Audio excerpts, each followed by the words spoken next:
Berat dan tidaknya sakratul maut bukan standar penilaian terhadap seseorang itu. Di dunia ini tidak akan terlepas dari ujian Allah tabaraka wa ta'ala agar kita di dunia ini bisa berjuang.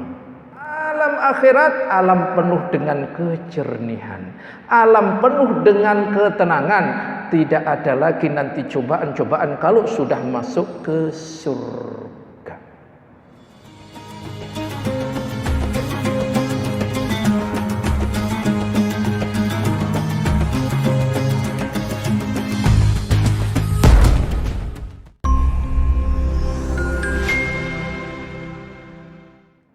Assalamualaikum warahmatullahi wabarakatuh.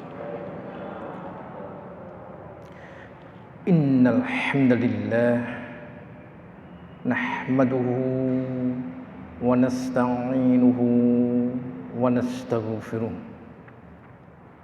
wa na'udzu billahi min shururi anfusina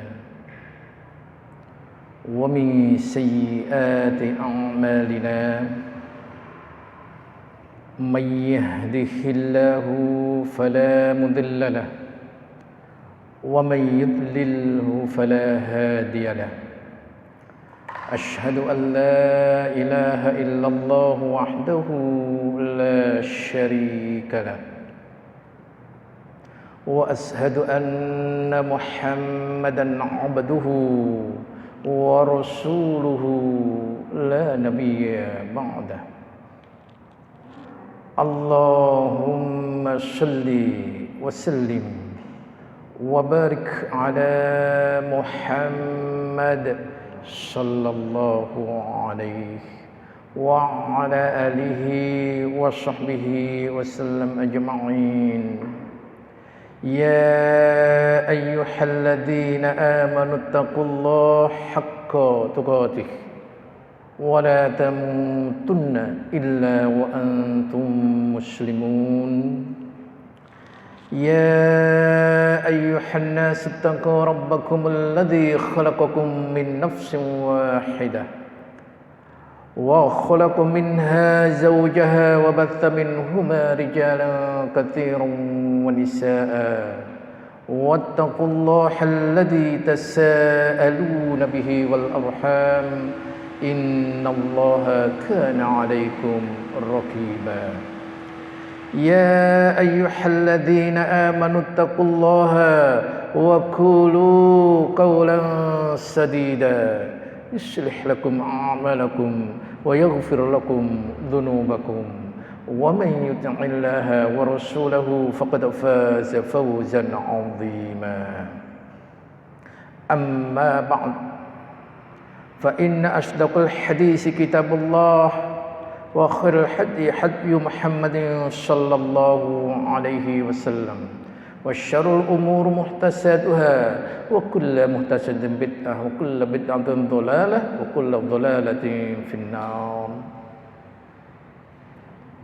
أيها الكرام rahimahumullah, majelis ilmu yang berbahagia ini, alhamdulillah kita bersyukur terhadap seluruh karunia yang telah Allah berikan kepada kita.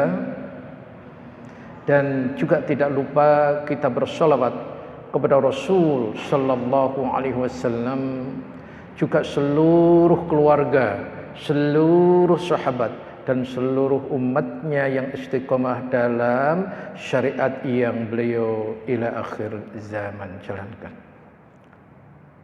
Ayyuhal kiram wa iyyakum rahimahumullah. Materi kita pada hari ini adalah kitab Riyadhus Shalihin jilid 1 bab ketiga tentang sabar, memasuki hadis ke-28. Hadis yang begitu perlu dan sangat penting untuk kita ketahui. Kenapa? Karena nanti semua manusia pasti akan mengalami pada masing-masing. Apa itu? Kematian. Dan tidak ada kematian terkecuali pasti akan melalui satu pintu yang disebut dengan sakratul maut. Di antaranya seperti apa nanti?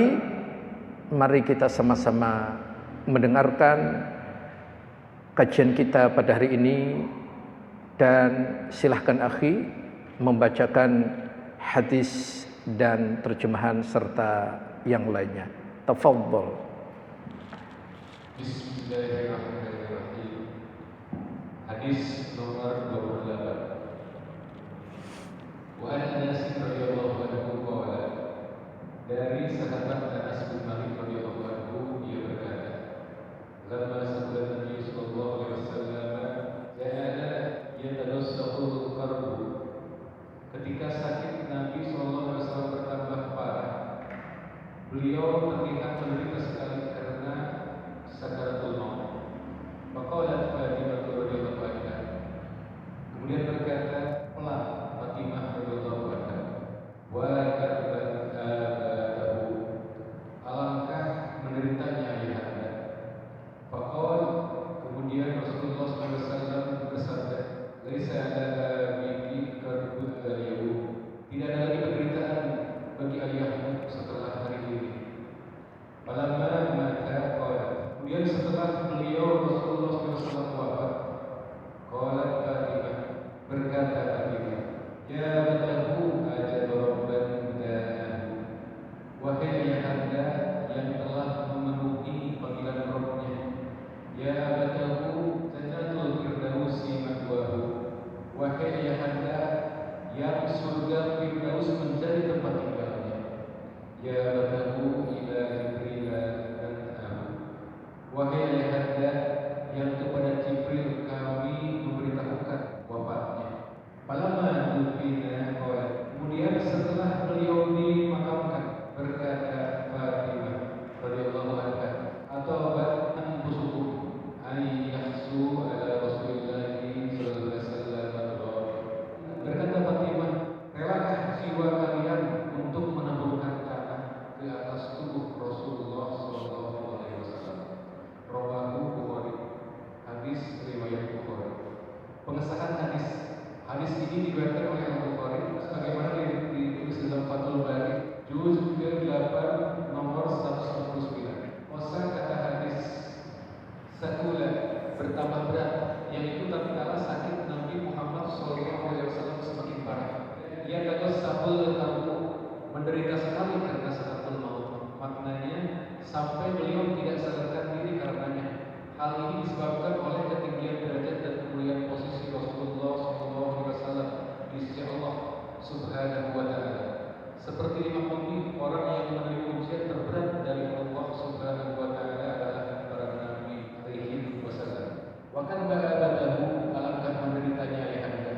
Huruf wawu yang mengawali kalimat ini mengisyaratkan ungkapan kesedihan. Maka dapat dipastikan bahwa Fatimah radhiyallahu anha tidak mengangkat suara ketika mengucapkannya. Sebab jika tidak demikian, ayahnya yaitu Rasulullah SAW pasti akan melarangnya berbuat itu. Pada saat menyaksikan rintihan ayahnya akibat sakit parah yang dialami, rasa sakit itu terasa pula dalam hati Fatimah. Tetapi meskipun demikian, dia tetap berusaha menahan lidahnya yang disertai dengan kesabaran dan keridhaan atas apa yang menjadi ketetapan Rabbnya. Sungguh tidaklah dia mengenai kesempurnaan imannya, tetapi ia hanya menunjukkan kesungguhan kasih sayangnya. Lakar ba'abi, tidak ada penderitaan lagi atas ayahmu. Maknanya ayahmu yaitu Nabi Muhammad SAW tidak akan lagi tertimpa kesusahan atau penderitaan yang menyakitkan setelah saat ini. Pasalnya beliau akan berpindah dari dunia yang penuh keteruhan menuju ke surga yang di bawahnya mengalir sungai-sungai. Rasul SAW akan berpindah dari alam yang penuh cobaan dan ujian menuju ke alam abadi yang penuh kejernihan. Ajaba rabban da'ahu, yang telah menjawab panggilan Rabbnya. Artinya Rasulullah SAW telah menyambut panggilan Allah Di dalamnya itu terdapat isyarat terhadap ketetapan Rasulullah SAW terkait pilihan yang diberikannya, hingga beliau memilih berdampingan dan menemui Rabb-Nya Azza wa Jalla. Al-Firdaus, surga Firdaus, surga yang di dalamnya terdapat berbagai macam pepohonan dan bunga-bungaan, yaitu surga yang tertinggi. Semoga dengan karunia beserta anugerahnya Allah Subhanahu wa Ta'ala menjadikan kita kaum muslimin sebagai pewarisnya. Amin ya rabbal alamin. Ada yang berpendapat bahwa kata Al-Firdaus dalam hadis ini berasal dari bahasa Romawi yang diarabkan, atau biasa disebut dalam istilah linguistik dengan kata asing yang diserap ke dalam bahasa Arab. Akan tetapi pendapat tersebut dapat dipastikan tidak benar, sebab kata tersebut tercantum dalam Al-Quran Al-Karim, sedangkan kitab suci Al-Quran itu sendiri diturunkan oleh Allah Subhanahu wa Ta'ala dengan bahasa Arab yang jelas. Ma'wahu, tempat tinggalnya, nan'ahu, memberitahukan wafatnya. Yang dimaksudkan di sini adalah menyampaikan berita kematian Rasulullah Muhammad SAW kepada malaikat Jibril. Kandungan hadis: 1. Para nabi alaihissalam ialah orang-orang yang mendapat cobaan terberat di dalam kehidupan mereka. Juga mereka lah yang mengalami ujian terberat ketika menghadapi kematian atau ketika menemui ajalnya. Yang demikian tidak lain demi meninggikan derajat dan menambah pahala mereka. 2. Diperbolehkan bersedih untuk seorang yang menghadapi nazar sakaratul maut, seperti halnya ucapan Fatimah radhiyallahu anha, ketahuilah perbuatan ini tidak termasuk ratapan yang dilarang. 3. Diperbolehkan pula menyebutkan sifat-sifat orang yang sudah meninggal dunia. 4. Kehidupan setelah kehidupan dunia ini adalah lebih baik bagi para nabi sallallahu alaihi wasallam. Demikian juga bagi para pengikut mereka dari kalangan orang-orang mukminin. 5. Dunia adalah tempat yang penuh dengan penderitaan dan kesusahan, sedangkan bagi orang-orang beriman mukmin alam akhirat terlepas dari semua itu. Barakallahu fikum. Ayyuhal hadirun rahimahumullah. Setelah kita mendengarkan tentang hadis yang sangat luar biasa ini, kemudian terjemahannya, kemudian pengesahan kosakata dan faedah hadis, maka sebelum memulai penjabaran yang lebih jelas lagi, ana akan sampaikan beberapa hal yang perlu kami sampaikan. Di antaranya yang pertama, bahwa semua orang pasti akan mengalami mati. Kullu nafsin dha'iqatul maut. Kemudian yang kedua, kematian pasti ada yang namanya sakratul maut. Dan dalam sakratul maut itu yang ketiga, tidak bisa dijadikan standar orang yang baik sakratul mautnya mudah, atau sebaliknya orang itu buruk dan akhirnya sakratul mautnya adalah berat. Jadi berat dan tidaknya sakratul maut bukan standar penilaian terhadap seseorang itu. Termasuk Rasul sallallahu alaihi wasallam, bagaimana sakratul mautnya, beliau sampai pingsan. Ada apa ini rahasianya nanti? Insyaallah nanti akan kita gali. Kemudian berikutnya, bahwa dunia ini alam yang penuh kekeruhan, alam yang penuh dengan ujian dan cobaan, alam yang dimana di dunia ini kita tidak akan terlepas dari ujian Allah tabaraka wa taala agar kita di dunia ini bisa berjuang. Maka siapa yang di dunianya ini berjuang dengan sekuat tenaga, maka insya Allah ketika nanti sudah meninggal, itulah kita tinggal menikmati hasil perjuangan kita, hasil usaha kita. Karena alam akhirat alam penuh dengan kejernihan, alam penuh dengan ketenangan. Tidak ada lagi nanti cobaan-cobaan kalau sudah masuk ke surga. Kemudian ketika seseorang itu menyaksikan orang yang sedang sakaratul maut, seperti Fatimah Az-Zahra radhiyallahu anha, begitu saking sayangnya kepada ayahanda tercinta, sampai ia mengucapkan kalimat-kalimat yang luar biasa. Akan tetapi kalimat tersebut tidak menunjukkan bahwa ia melanggar syariat. Apa itu? Fatimah sangat lirih sekali ketika mengucapkan kalimat itu. Ya abata ajaba rabba da'a, dan seterusnya. Akan tetapi setelah itu diawali wa karba abatah, alangkah menderitanya ayahanda. Tetapi ingat, ini Fatimah tidak mengucapkan dengan suara yang jelas, diangkat.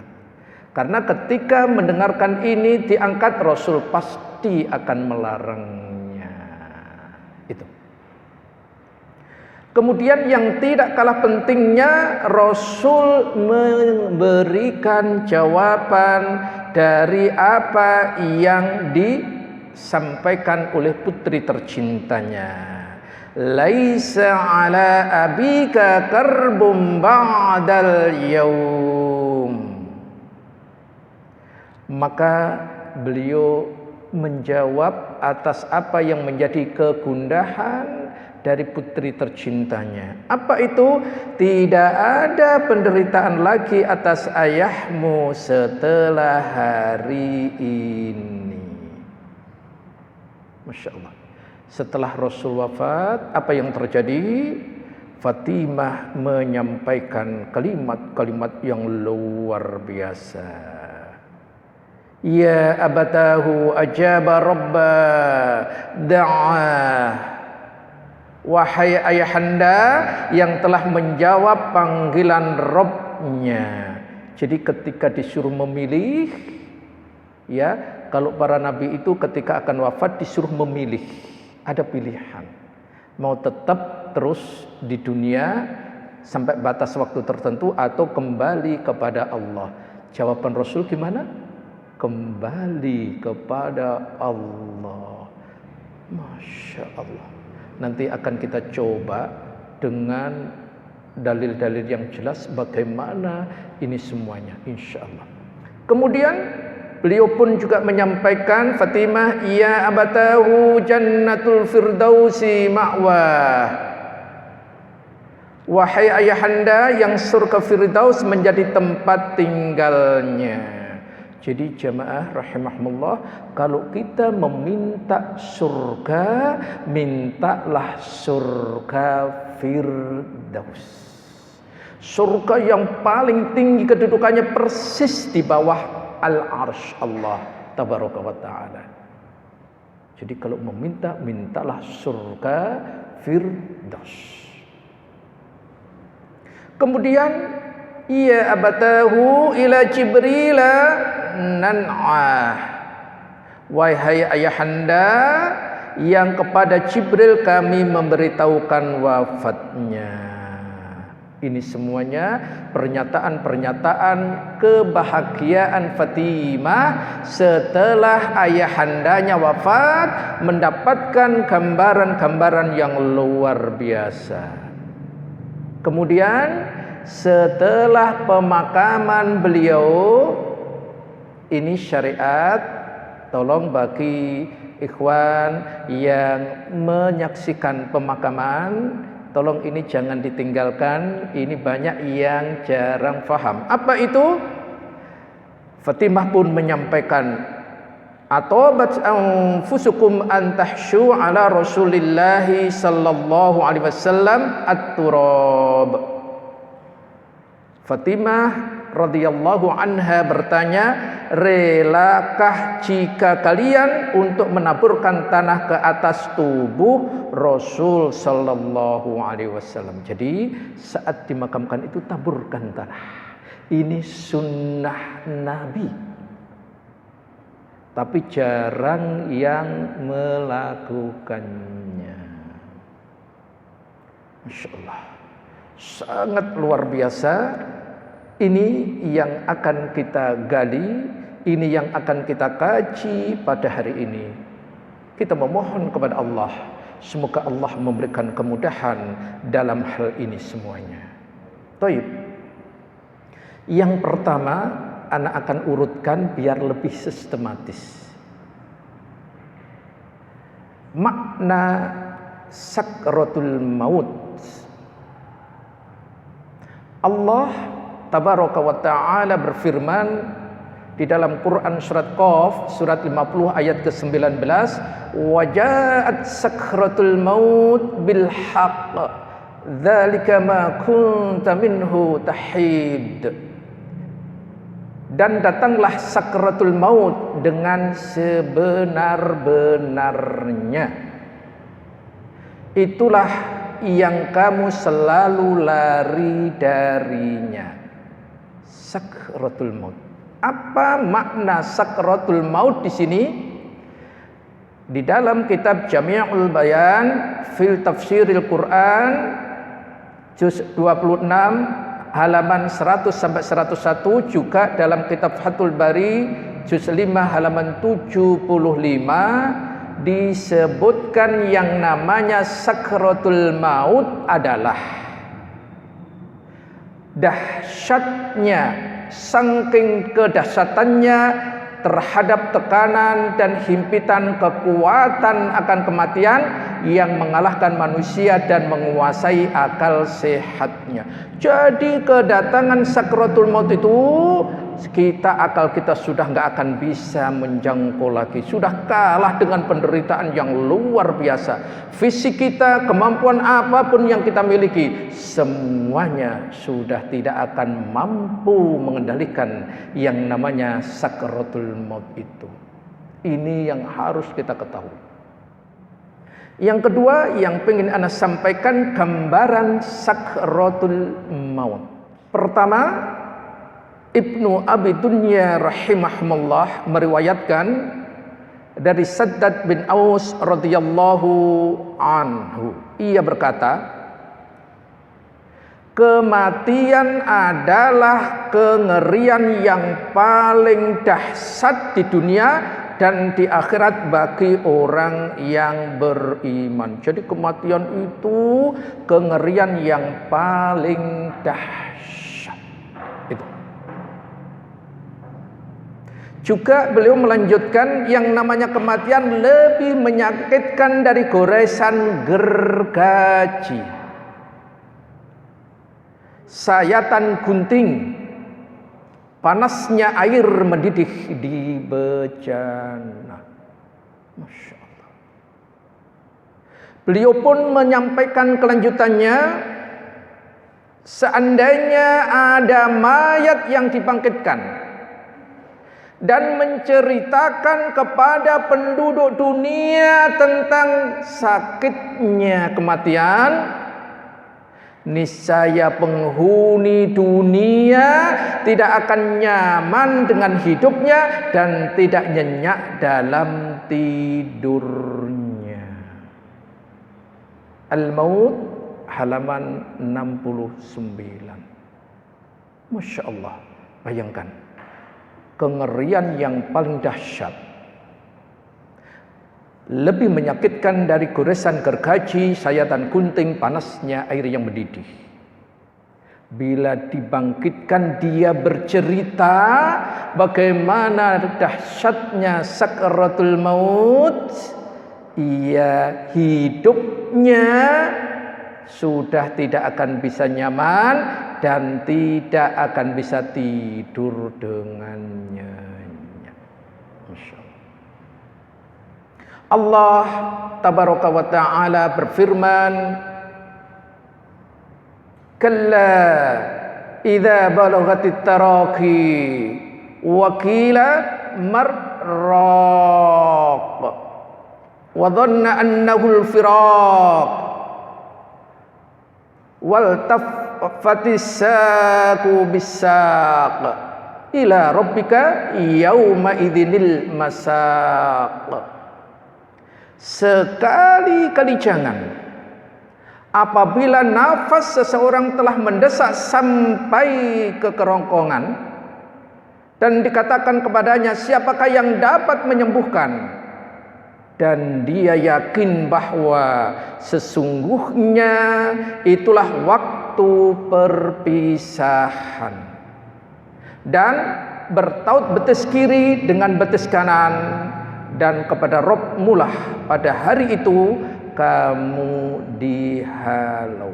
Quran surat Al-Qiyamah surat 75 ayat 26 sampai 30. Ini gambaran pertama tentang sakratul maut. Masya Allah. Kemudian gambaran yang kedua tentang sakratul maut ini,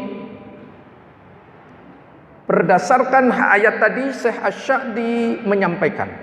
Apa yang disampaikan? Allah mengingatkan hambanya dengan keadaan orang yang akan tercabut nyawanya. Apa itu? Bahwa ketika ruh sampai pada taraqi apa? Tulang-tulang yang meliputi ujung leher atau tenggorokan, maka pada saat itulah penderitaan mulai berat. Maka orang yang sudah kondisi seperti ini apa? Ia mencari segala sarana yang dianggap menyebabkan kesembuhan atau kenyamanan. Jadi dia akan mencari apapun yang bisa ia ambil guna untuk sembuh, dan ketika itu biar ia lebih nyaman karena kondisinya yang digambarkan di atas tadi. Masya Allah. Maka Allah tabaraka wa ta'ala tadi menyatakan dan dikatakan kepadanya, siapakah yang akan menyembuhkan? Artinya siapa yang akan meruqyah, dari kata ruqyah, pasalnya mereka telah kehilangan segala terapi umum yang mereka pikirkan, sehingga mereka bergantung sekali pada terapi ilahi. Namun qada dan qadar jika datang dan tiba, maka tidak bisa ditolak. Sehingga Syekh Asy-Sya'di menjelaskan yang lebih rinci dari ini semuanya. Ini gambaran berikutnya. Dan dia yakin bahwa sesungguhnya itulah waktu perpisahan dengan dunia. Yang betis kiri dengan betis kanan tadi berkumpul menjadi satu, maknanya kesengsaraan jadi satu dan terkumpul. Yang lebih berat lagi, urusan menjadi berbahaya. Ini detik-detik terakhir syaitan menggoda totalitas dengan kekuatan penuh agar manusia itu terperdaya di detik-detik terakhir. Penderitaan yang semakin sulit. Tadi kemampuannya sudah bisa nggak mengontrol dalam keadaan sakaratul maut. Nyawa diharapkan keluar dari badan yang telah dihuni dan masih bersamanya. Maka kondisi yang seperti ini, kondisi yang sangat sulitnya luar biasa. Dalam keadaan inilah umat Islam, Rasul memberikan terapi. Terapinya apa? Terapinya lakinu mautakum la ilaha illallah. Talkinkan orang yang akan meninggal itu dengan kalimat la ilaha illallah. Masya Allah. Ini hal yang sangat penting. Nah, bagaimana nanti talqin dan sebagainya nanti bisa pertemuan-pertemuan yang akan datang. Wallahu a'lam. Ini kami ambil dalam kitab Taisirul Karimir Rahman fi Taisir Kalamil Manan halaman 833. Kemudian dalil adanya sakratul maut. Di antara dalil yang menegaskan terjadinya proses sakratul maut yang mengiringi perpisahan antara jasad dengan ruh banyak sekali. Di antaranya Quran surat Qaf surat ke-50 ayat 19 yang telah ana sampaikan di mukaddimah awal, wajaat sakratul maut bil haqq dzalika ma kunta minhu tahid. Maka yang dimaksud sakratul maut sudah kami sebutkan di atas tadi, kedahsyatan, tekanan dan himpitan kekuatan kematian yang mengalahkan manusia dan menguasai akal sehatnya. Kemudian di sini disebutkan bil haqq. Apa makna bil haqq di sini? Perkara yang benar adalah perkara akhirat, sehingga manusia sadar, yakin dan mengetahui. Dan ada yang mengartikan pula yang namanya al-haq di sini adalah hakikat keimanan, sehingga maknanya menjadi telah tiba sakratul maut dengan kematian. Jawami'ul Bayan fi Tafsir Quran juz 26 halaman 100 sampai 101 dan seterusnya. Juga ayat yang telah kami sampaikan juga tadi, Quran surat Al-Qiyamah surat ke-75 ayat 26 sampai 30. Karena tadi sudah disampaikan, maka kita langsung ke B. Dalil dari as-sunnah.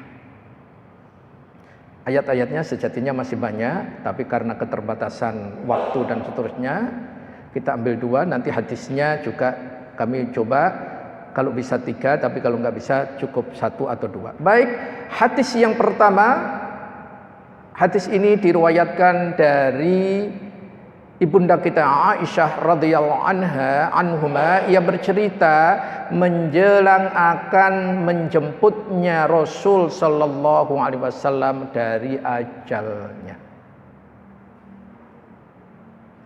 Gambarannya, bayangkan ma'asyiral muslimin, ini Rasulullah loh. Bahwa di hadapan Rasul ada satu bejana kecil dari kulit yang berisi air.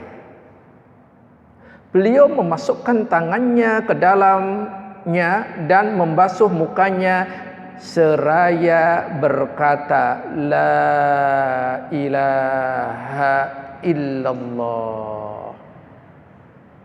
Sesungguhnya kematian memiliki sakratul maut.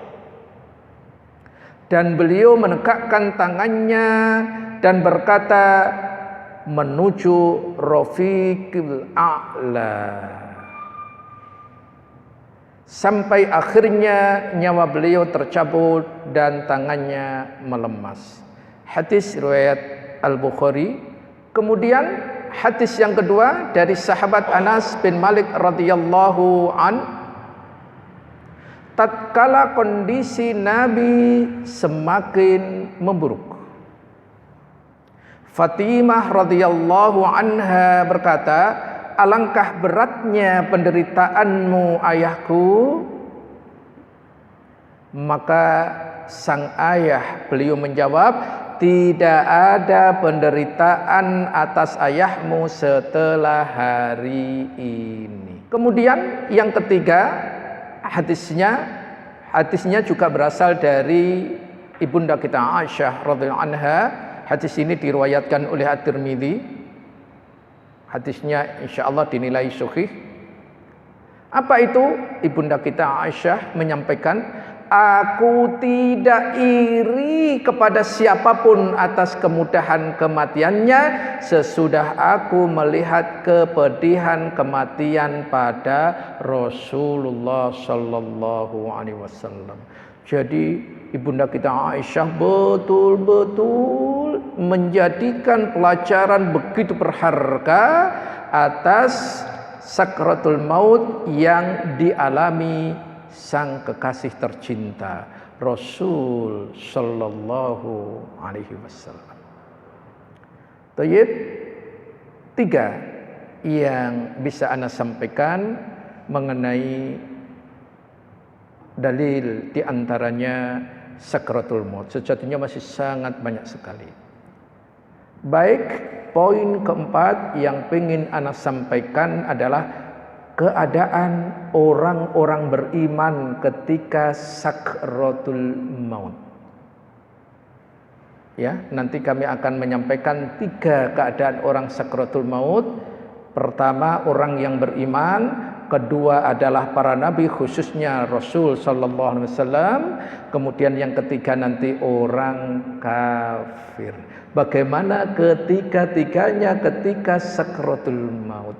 Biar jelas sekali. Baik, bagi orang yang beriman adalah kabar gembira untuknya. Apa maksudnya? Orang yang beriman, ruhnya akan lepas dengan mudah dan ringan. Malaikat mendatangi orang yang beriman dan mengambil nyawanya dengan kesan yang baik lagi mengembirakan. Masya Allah. Seperti apa? Mari kita lihat di dalam sabda Rasul bersumber dari Al-Bara' bin Azib radhiyallahu an, bahwa Rasul sallallahu alaihi wasallam menyampaikan tentang proses kematian seorang mukmin. Seorang hamba mukmin jika telah berpisah dengan dunia, menyongsong akhirat, maka malaikat akan mendatanginya dari langit dengan wajah yang putih. Rona muka mereka layaknya sinar matahari. Mereka membawa kain kafan dari surga, serta hanut itu wewangian dari surga pula. Mereka duduk di sampingnya sejauh mata memandang.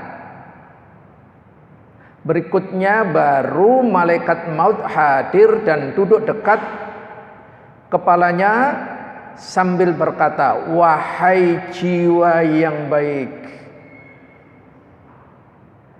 Di kesempatan riwayat lain, wahai jiwa yang tenang, keluarlah menuju ampunan Allah dan keridhoannya. Ruhnya keluar bagaikan air, kucuran air dari mulut kantong kulit. Setelah keluar ruh, maka setiap malaikat maut mengambilnya. Jika telah diambil, para malaikat lainnya tidak membiarkan di tangannya malaikat maut sejenak saja, untuk mereka ambil dan diletakkan di kain kafan dan haud tadi. Dari jenazah semerbak aroma misk terwangi yang ada di bumi. Hadis riwayat Imam Ahmad, Abu Dawud, dalam kitab sunannya bab pertanyaan di alam kubur dan siksanya nomor 4753. Lihat gambaran hadis ini ketika seorang mukmin akan meninggal, malaikat dengan wajah yang bercahaya luar biasa datang dengan kain kafan dari surga dan wewangian yang terwangi di dunia. Tapi tidak dekat, tempatnya jauh, tetapi kelihatan oleh orang yang akan meninggal. Karena yang dekat nanti adalah malaikat maut. Maka ketika saat itu berarti orang ini sudah melihat, oh ada malaikat, dan membawa wangi-wangian. Ia sudah sangat senang sekali, harapannya sudah sangat besar. Baru malaikat maut datang, dan malaikat maut pun menyapa dengan sapaan yang sangat indah, menyenangkan, mengembirakan, sehingga keluarnya laksana ruh itu seperti kucuran air dari mulut kantong kulit yang di bawahnya tadi sudah ada kain kafan. Jadi setelah dicabutnya malaikat itu, ruh dari malaikat itu, maut itu, maka langsung diambil oleh malaikat yang telah membawa kain kafan dari surga itu tadi. Inilah kabar gembira bagi orang yang mukmin ketika sakaratul maut. Semoga kita nanti bisa seperti itu. Amin ya rabbal alamin. Kemudian malaikat memberikan kabar gembira kepada insan yang meninggal mukmin tadi. Apa kalimatnya? Ini yang disampaikan. Mukmin dengan ampunan dan dengan ridho Allah Ta'ala untukmu. Masya Allah. Jadi ampunan dan ridho Allah Tabaraka wa Ta'ala untukmu. Bahagia enggak jamaah seperti ini? Sangat bahagia luar biasa. Maka Allah menyatakan para malaikat menghampiri orang-orang yang beriman dengan mengatakan janganlah takut dan bersedih serta membawa berita gembira tentangnya surga. Ini bisa dibaca, tolong akhi dibaca Quran surat Fussilat surat ke-41 ayat 30. Ini kabar yang Allah berikan kepada orang yang beriman ketika sakaratul maut. Iya. Sesungguhnya orang-orang yang berkata, Tuhan kami adalah Allah. Kemudian mereka meneguhkan pendirian mereka, maka malaikat-malaikat akan turun kepada mereka dengan berkata, janganlah kamu merasa takut dan janganlah kamu merasa bersedih hati, dan bergembiralah kamu dengan memperoleh surga yang telah dijanjikan kepadamu. Baik, mari kita lanjutkan. Berdasarkan Quran surat Fussilat ayat 30 tadi, Ibnu Katsir rahimahumullah menyampaikan. Apa yang disampaikan? Sesungguhnya orang-orang yang ikhlas dalam amalannya untuk Allah semata dan mengamalkan ketaatan berdasarkan syariat Allah, niscaya para malaikat akan menghampiri mereka tatkala kematian menyongsong mereka dengan berkata. Jadi syaratnya apa ini? Biar nanti kita didatangi malaikat dengan memberikan ini tadi. Syaratnya amalan yang kita lakukan ikhlas. Tujuannya murni semata-mata karena Allah. Jadi harus ikhlas tujuannya, benar caranya. sesuai dengan yang dicontohkan oleh Rasul sallallahu alaihi wasallam. Insyaallah ketika kita akan meninggal, Allah akan mengutus malaikatnya dengan menyatakan apa yang dikatakan oleh Allah melalui malaikat, alla takhafu wa la tahzanu wa absiru bil jannati allati kuntum tu'adun. Maka janganlah kamu bersedih, bergembiralah kamu dengan memperoleh surga yang telah dijanjikan Allah kepadamu. Baik, apa maknanya? Janganlah kamu takut. Alla takhafu wa la tahzanu wa absiru bil jannah. Ada 3 yang disampaikan malaikat ketika sakratul maut itu. Siapa yang enggak bahagia gini? Jangan kalian takut, maknanya atas amalan-amalan kalian yang dipersembahkan untuk akhirat, dan jangan bersedih atas perkara dunia yang akan kalian tinggalkan. Baik itu anak, istri, harta atau agama, sebab kami akan mewakili kalian dalam perkara itu. Masya Allah. Yang akan menggantikan kita siapa di sini? Malaikat. Ma'asyiral muslimin. Ini pernyataan Ibnu Katsir rahimahullah. Kemudian para malaikat juga memberikan kabar gembira berupa sirnanya, hapusnya kejelekan-kejelekan dan turunnya kebaikan. Ini jangan takut tadi. Kemudian kabar gembira.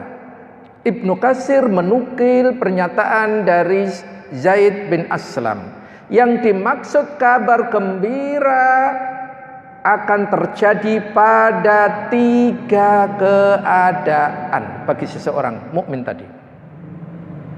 Apa itu? Yang pertama, saat kematian. Yang kedua, saat di alam kubur. Yang ketiga, saat pada hari kebangkitan.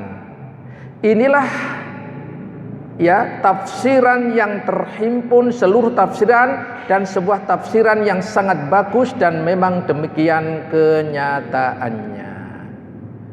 Allah melalui lanjutannya, kamilah pelindung-pelindungmu di dunia dan di akhirat. Ayat 42-nya.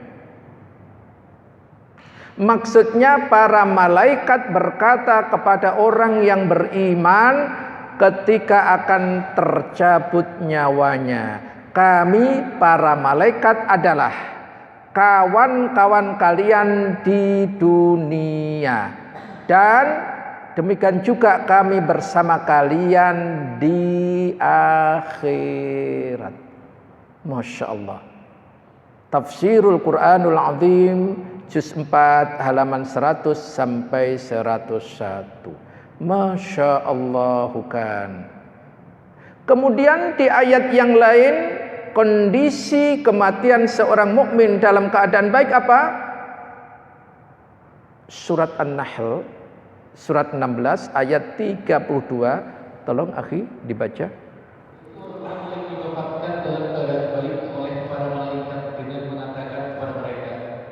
Assalamualaikum, keselamatan, kesejahteraan bagimu.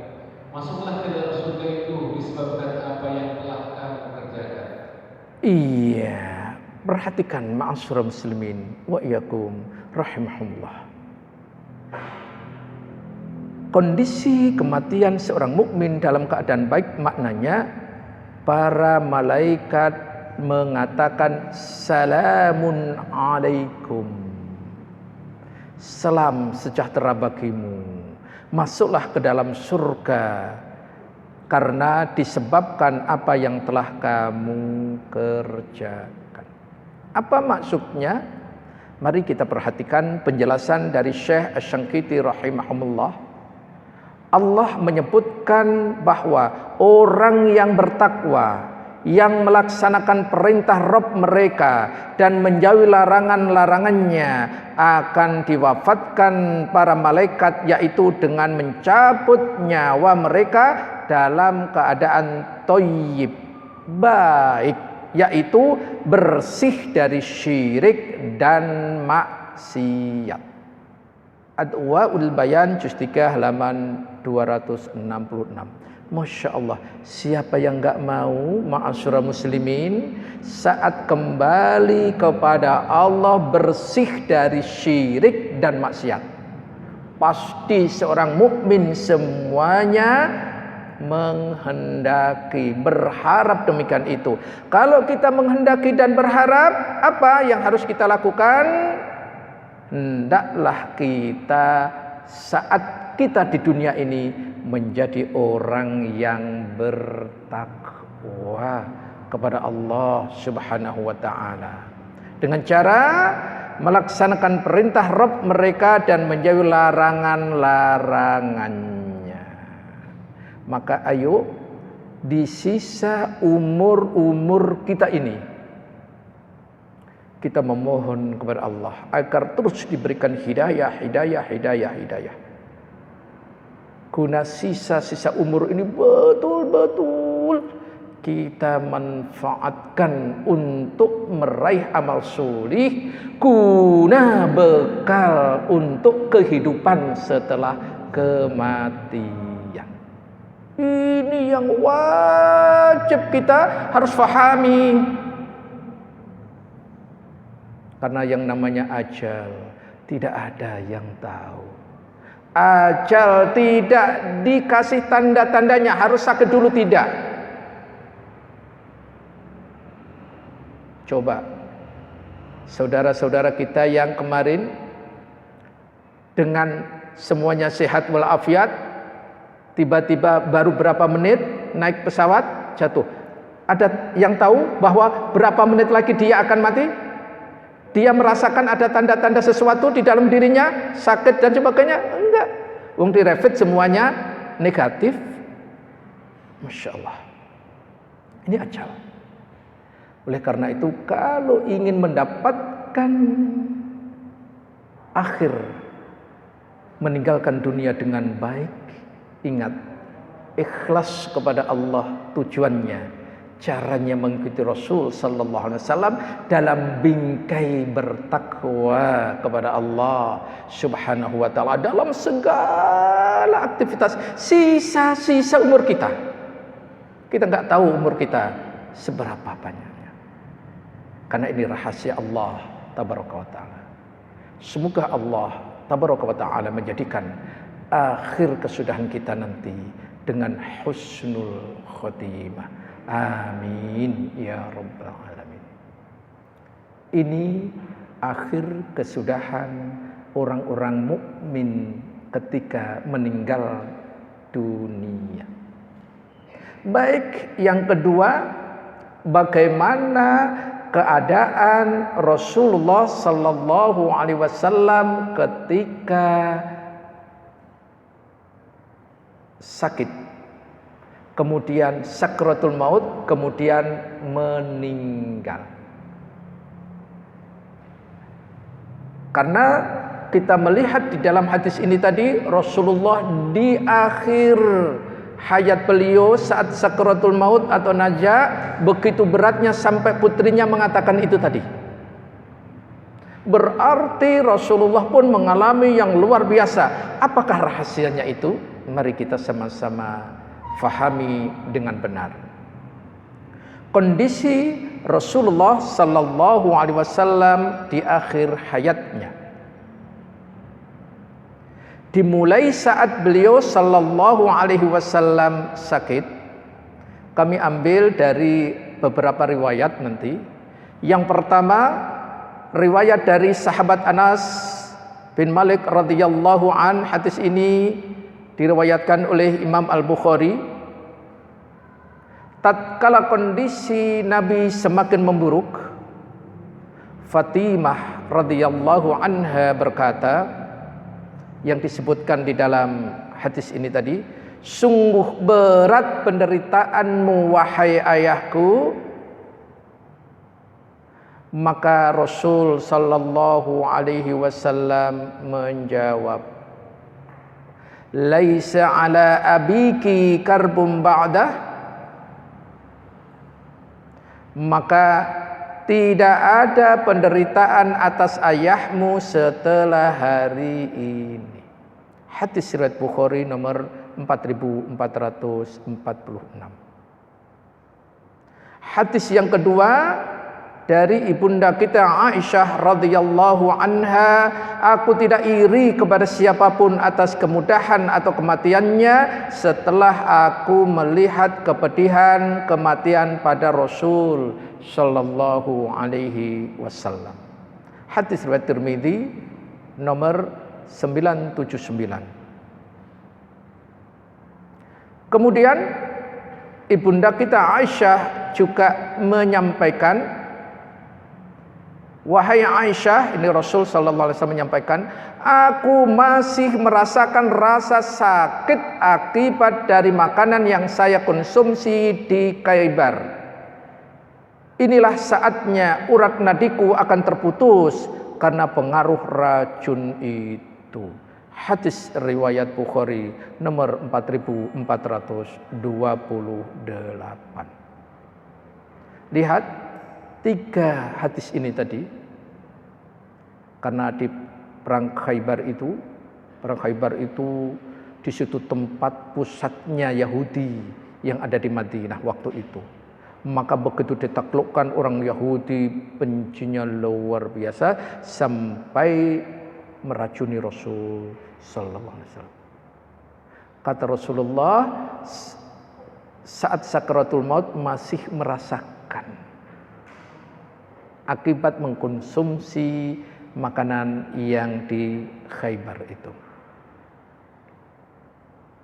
Maka mari kita lihat Rasulullah sallallahu alaihi wasallam bagaimana saat sakaratul maut itu sesak nafas beliau. Beliau pun sampai sesak nafas. Hal ini disampaikan oleh ibunda kita Aisyah radhiyallahu anha dan juga Ibnu Abbas radhiyallahu anhuma. Keduanya berkata, tatkala Rasulullah sallallahu alaihi wasallam didatangi oleh malaikat maut, yakni saat sakit beliau semakin parah, atau bahasanya sakaratul maut menjelang wafatnya beliau memegang bajunya dan menutupkannya ke wajah beliau.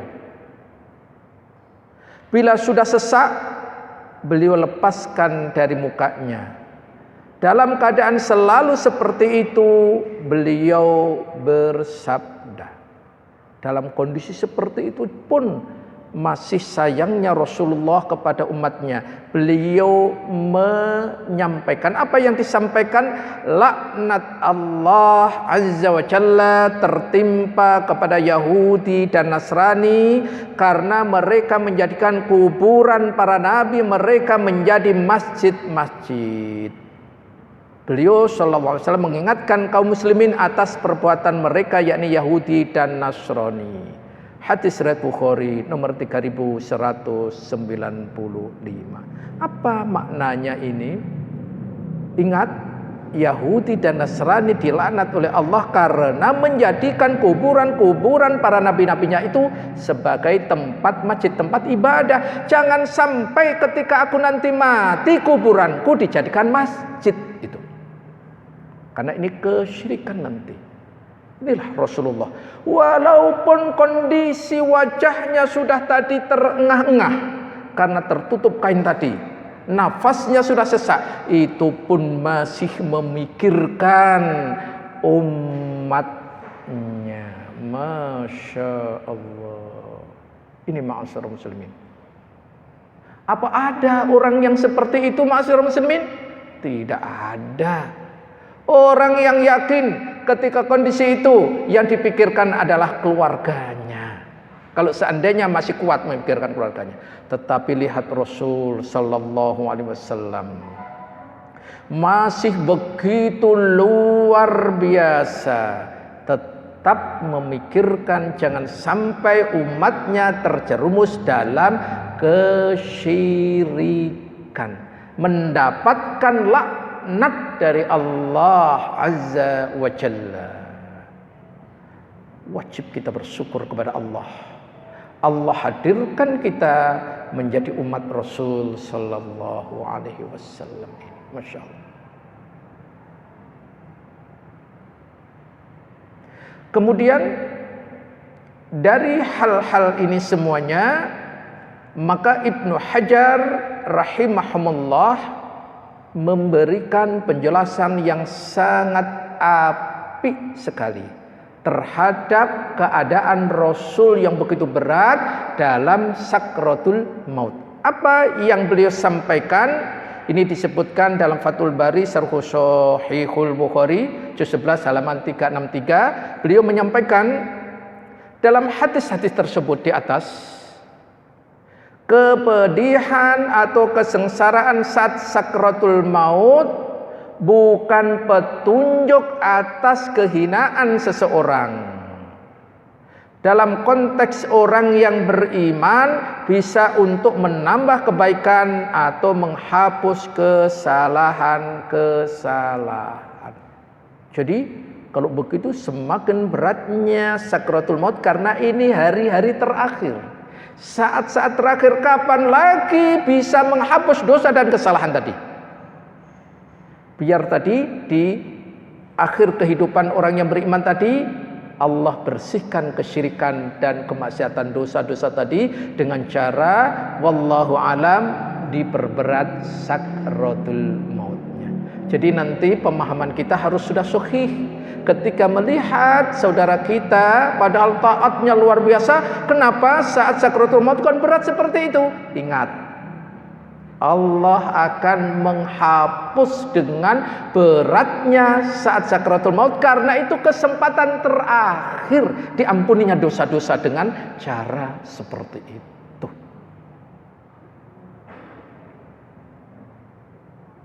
Namun di balik itu orang yang beriman harus juga bahwa yang namanya kesakitan dalam sakratul maut bukan hal yang perlu disepelekan. Ya udah kalau gitu biarin aja. Saya nggak mempersiapkan diri juga tidak diperbolehkan.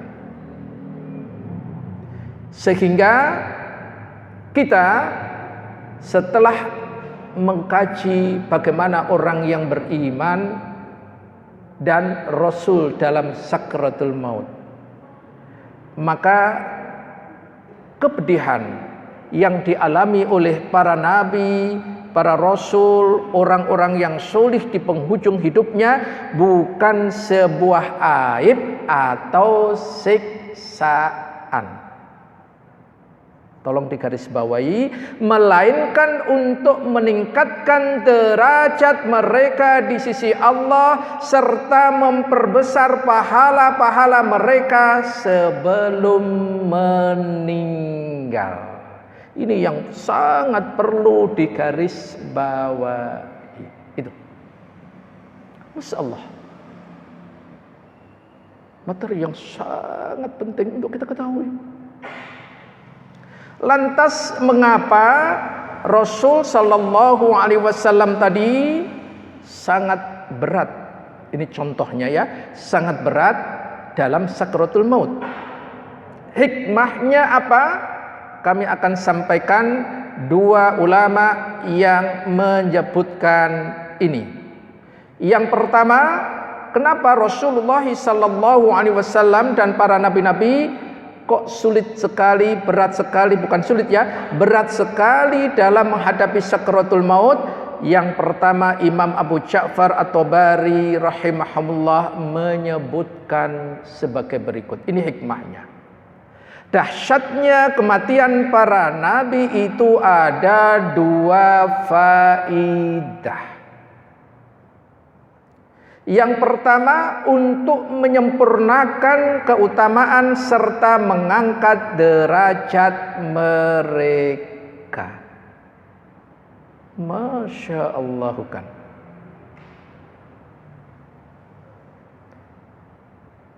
Dan bukan merupakan sebuah kekurangan atau sebuah adab, bahkan ini termasuk ke dalam sabda Nabi sallallahu alaihi wasallam yang diriwayatkan oleh Imam Tirmidzi, Ibnu Majah dan Imam Ahmad. Apa itu?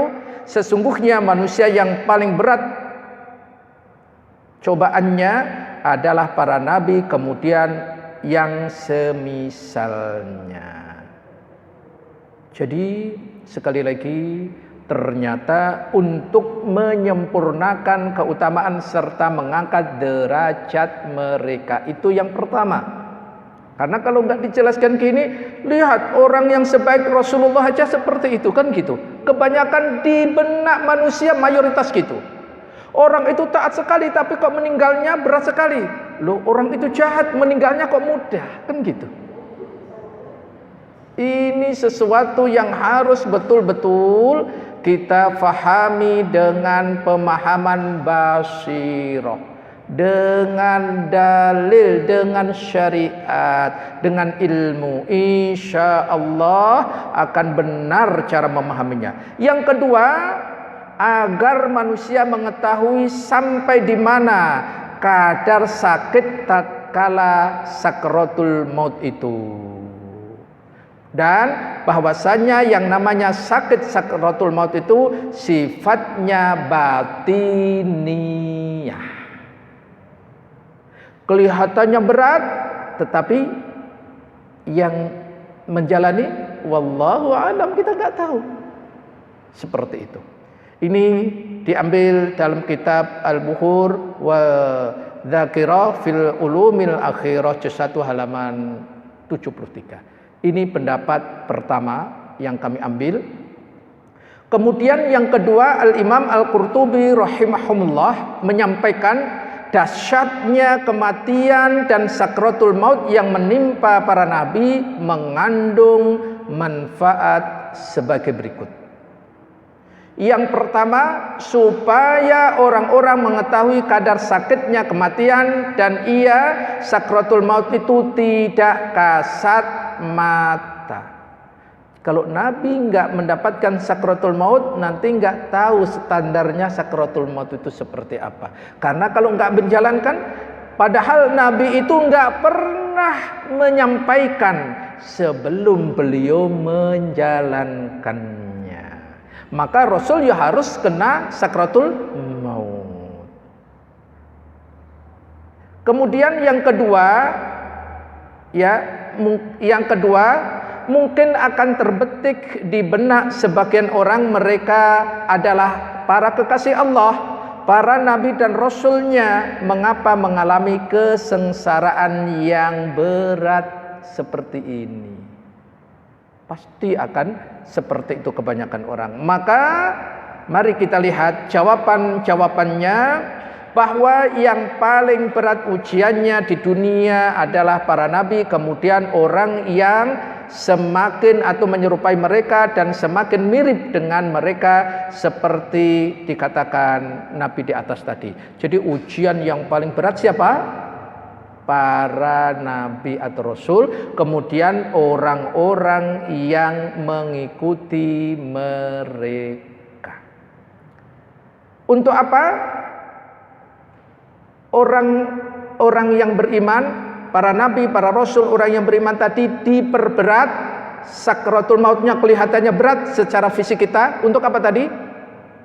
Kesempurnaan, agar dia mendapatkan derajat yang sangat tinggi dan terampuninya dosa-dosanya. Karena ini saat-saat terakhir pengampunan dosa dengan cara diperberat atau sulit untuk mendapatkan itu semuanya, sakratul maut. Wallahu a'lam. Kemudian berikutnya wasiat Rasul ketika mulai sakit sampai sakratul maut. Apa saja wasiat-wasiat Rasul itu? Mulai dari diawali haji wada, Ya, diawali haji wada, Rasul itu sudah banyak sekali menyampaikan khutbah-khutbahnya, wasiat-wasiatnya, pesan-pesannya, tanda-tanda bahwa perpisahan itu akan secepatnya.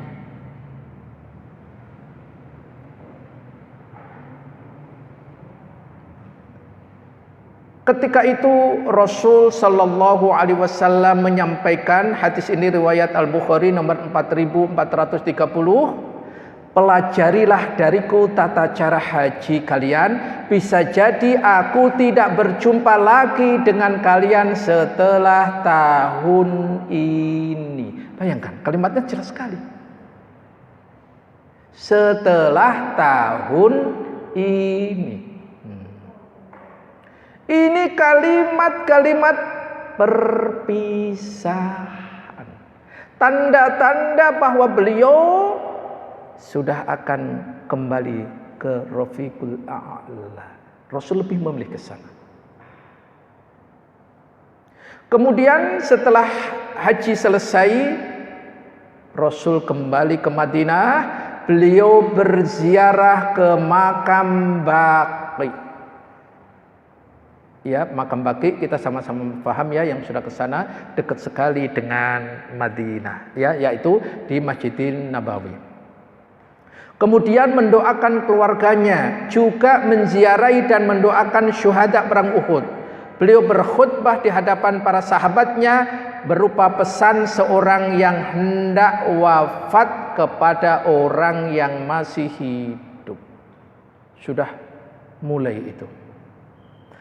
Lebih tepatnya akhir bulan Safar tahun 11 Hijriah, Rasul sallallahu alaihi wasallam memulai rasa sakitnya terasa.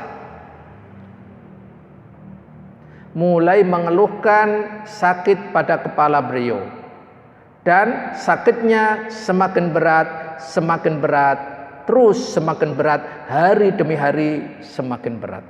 Saat dalam keadaan yang semakin berat demi semakin berat dari hari ke hari tadi, apa yang diwasiatkan Rasul? Tauhid. Mengesahkan Allah tabaraka wa ta'ala, yakni menjauhi syirik. Ini dikisahkan dari Jundub bin Abdullah Al-Bajali radhiyallahu an, Rasul sallallahu alaihi wasallam sebelum beliau wafat, beliau berwasiat, sesungguhnya aku berlepas diri kepada Allah untuk memiliki seseorang kekasih di antara kamu, karena bahwasanya Allah telah menjadikan aku sebagai kekasihnya. Seandainya aku menjadikan seorang hamba, ya seorang umatku sebagai kekasih, niscaya aku akan memilih Abu Bakar lah yang akan menjadikan kekasihku. Ketahuilah bahwa umat-umat sebelum kamu telah menjadikan kubur para wali, orang-orang yang solih dengan sebagai masjid. Ketahuilah jangan kalian jadikan kubur-kubur sebagai masjid. Aku melarang kalian dari perbuatan itu. Hadis riwayat Imam Muslim. Jadi yang ditekankan Nabi apa? Sekali lagi tauhid dan jauhi syirik. Ini padahal beliau sudah semakin berat sakitnya, tapi terus itu. Kemudian yang kedua, beliau mewasiatkan apa? Agar orang-orang musyrik dikeluarkan dari jazirah Arab. Itu. Ini hadis riwayat Al-Bukhari dalam Fathul Bari juz 8 halaman 132 nomor 4431. Berpesan yang ketiga, ini 3 urut-urutan saya ya, adalah terus berpeganglah terhadap Al-Quran dan As-Sunnah. Inilah ma'asyiral muslimin, pesan inilah yang terus harus kita pegang. Harus kita pegang. Kemudian perwasiat berikutnya, berbuat baik kepada kaum Ansor dan budak. Masya Allah. Maka ketika beliau memilih berjumpa kepada Allah, itulah saat terakhir beliau di dunia. Akhirnya beliau wafat setelah menyempurnakan risalah dan menyampaikan amanahnya. Maka saat itulah, kisah-kisahnya sebetulnya panjang sekali, tapi karena ini kisahnya hanya sebatas sakratul maut, bukan setelah kematian. Nanti kalau setelah kematian beliau masih banyak sekali, wallahu a'lam. Kemudian yang berikutnya, yang terakhir adalah keadaan sakratul maut bagi orang-orang kafir. Tadi kan Anda sudah menyampaikan, pertama orang beriman, kemudian para nabi, kemudian adalah orang-orang yang kafir. Bagaimana dengan orang yang kafir? Kabar buruk dari para malaikat kepada orang-orang kafir. Seperti apa? Mari kita sama-sama mendengarkan hadis-hadis yang berkaitan dengan ini semuanya.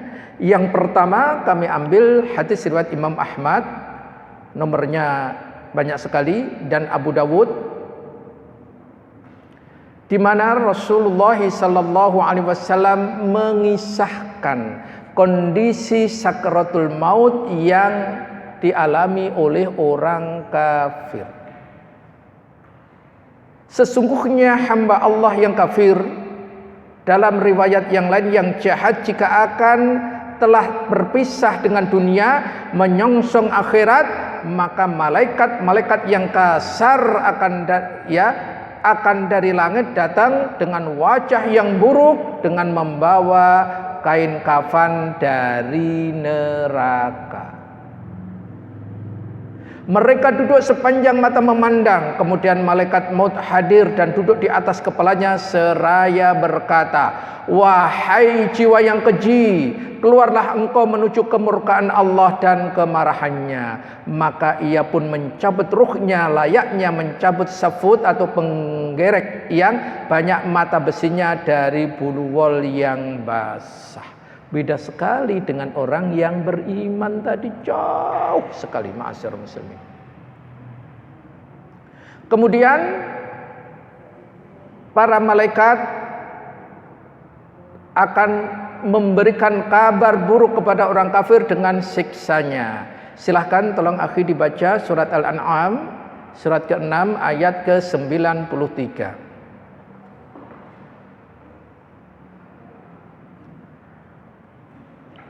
Alangkah dahsyatnya sekiranya kamu melihat di waktu orang-orang zalim berada dalam tekanan-tekanan sakratul maut, sedangkan para malaikat mengumpul dengan tangannya sambil berkata, "Keluarlah nyawamu, keluarkan nyawamu.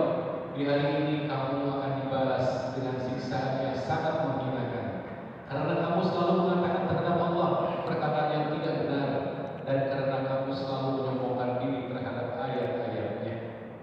Iya.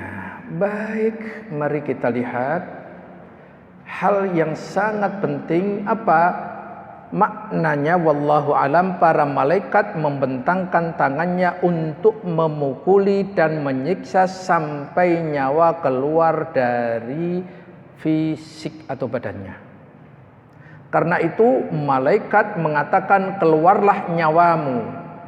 Pasalnya orang kafir itu sudah datang ajalnya. Malaikat akan memberi kabar buruk kepadanya dengan berbentuk seperti azab, siksa, belenggu, dan rantai neraka jahim, air mendidih, dan kemurkaan Allahur Rahman.